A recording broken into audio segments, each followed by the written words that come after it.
Hello, a very good day to all. My dear friends, this is Shishira Ramesh Nadiger, and this is a presentation about my internship in Nokia Solutions and Networks Private Limited. This is an internship on 5G mobile networks.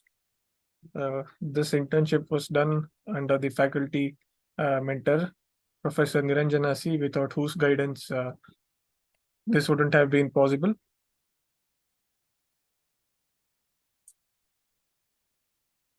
So this is the Nokia Bangalore main building.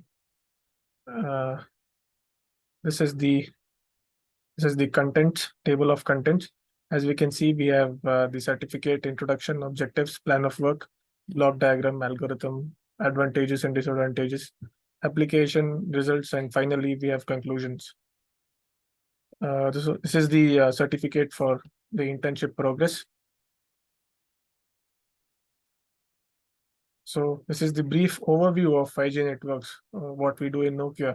So the 5G mobile network can be mainly summarized by this stack.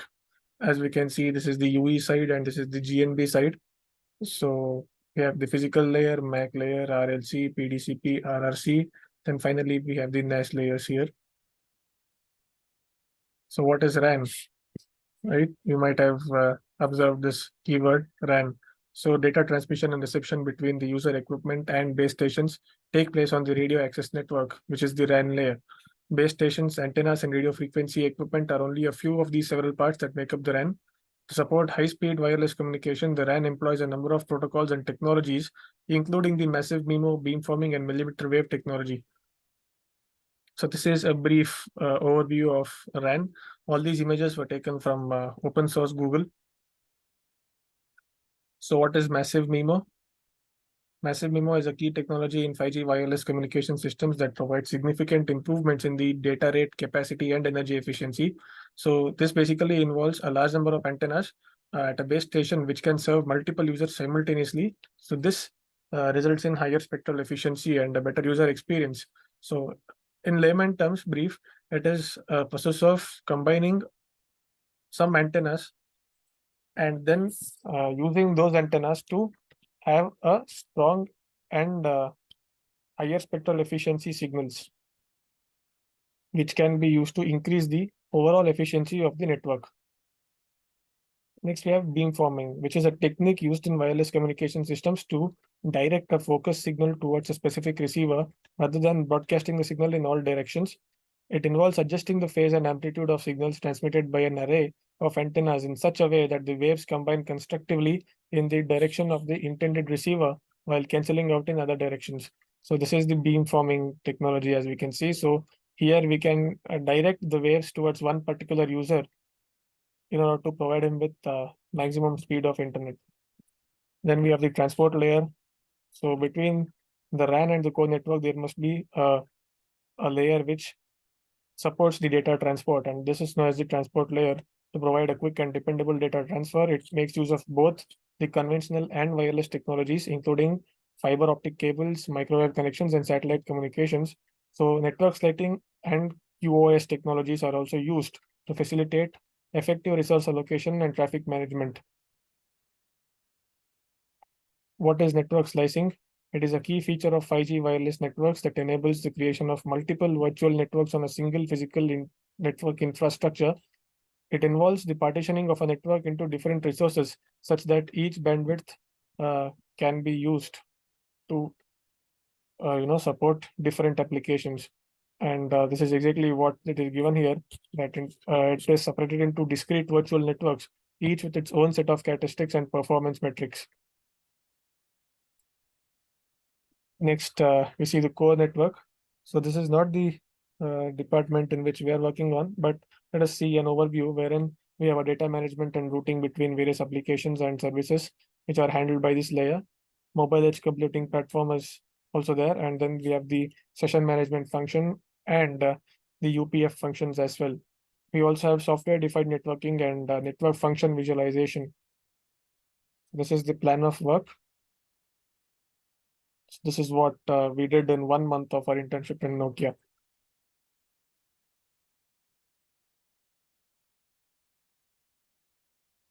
So these are the different tasks performed. So we had to write a lot of unit test cases. We had to solve a lot of minor bugs and warnings in the code.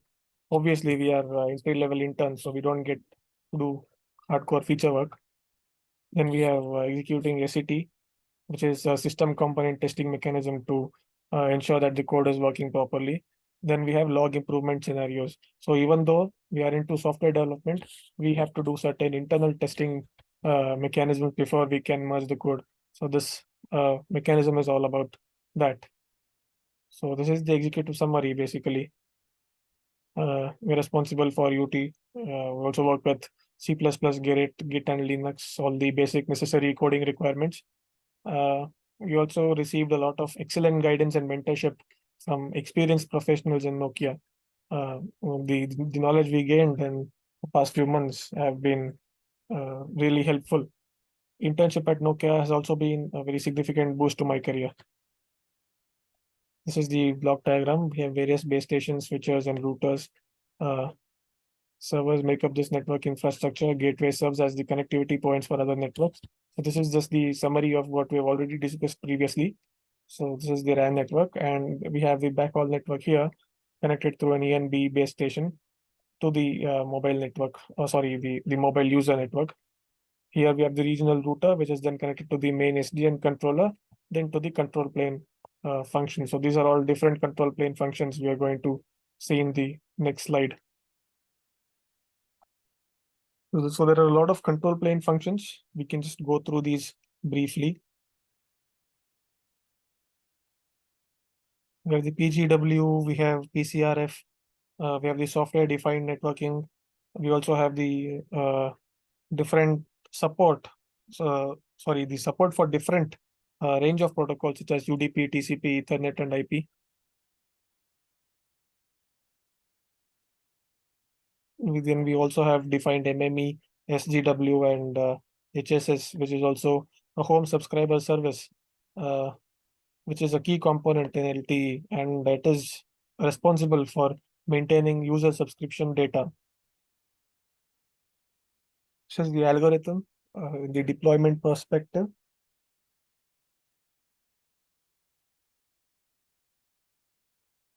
So various connections between the MME, SGW, and the base stations can be noted down. We also have the neighboring network, which are connected to the 5G BTS, followed by different AMF and UPF functions.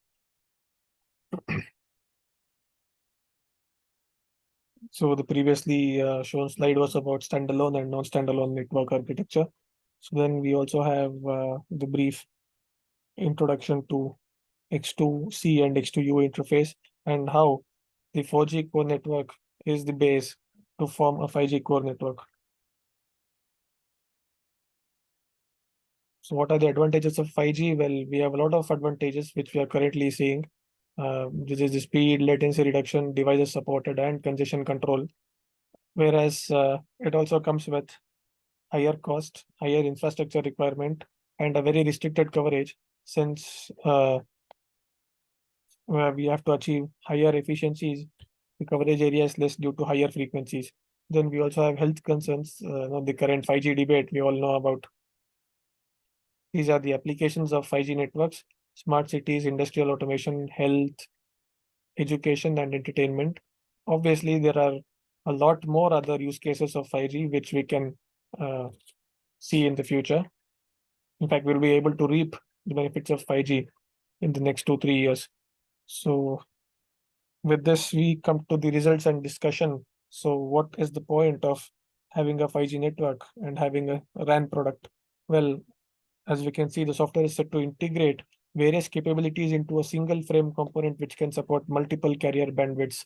This is something which is awesome that Nokia has achieved in the past few years. So this is the single RAN component which is able to integrate all of the necessity facilities required for 2G, 3G, 4G, and 5G networks, while also having a very significantly large backhaul network. Is designed to help mobile operators simplify their network operations and reduce costs and prepare for the transition to 5G networks.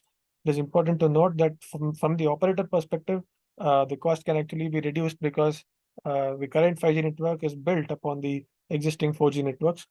We also have the Nokia single RAN product, which is built on modular architecture, as I just said, supports multiple radio frequencies and standards, which makes it a versatile solution which can be used to meet specific needs of customers. Then there is also another key feature of Nokia single RAN, which is able to support multiple generations of wireless technologies on a single platform, as we discussed earlier for 2G, 3G, 4G, and 5G. Nokia single RAN product is sufficient. It also has advanced features such as carrier aggregation, beamforming, and massive MIMO, which help to improve the network performance and capacity. It also has a range of management tools and analytics which help operators to monitor and optimize the network performance. This is the normalized throughput. We have the LDPC, Polar, and the Turbo formats of graphs here. So this is normalized throughput of the single RAN that supports 5G networks. We can see that 5G can be used as a trusted platform over the previously existing 4G networks. This is the latency. For 2G, we had 300 milliseconds of latency, whereas 5G, we have less than 1 millisecond of latency. So this is a massive development and a very awesome feature of 5G, whose benefit we'll all be able to reap in the future. This is the cost advantage of 5G. As per this graph, we can see this is a survey conducted by Bloomberg, by the way. So this graph tells us that Nokia single RAN component has a very high cost advantage, which means that no, it can actually reduce costs to the operators. So this is the overview of the Nokia single RAN component base station. This is the Nokia AirScale hardware. This is the Nokia airframe integration equipment for G Node B. Next, this is the conclusion, wherein we are thankful for Nokia in order for providing us this great opportunity. These are the different references. We had to refer ShareTech Notes, CPP reference, Nokia.com, and Nokia Learning and Development Portal for these slides. Thank you all and have a nice day.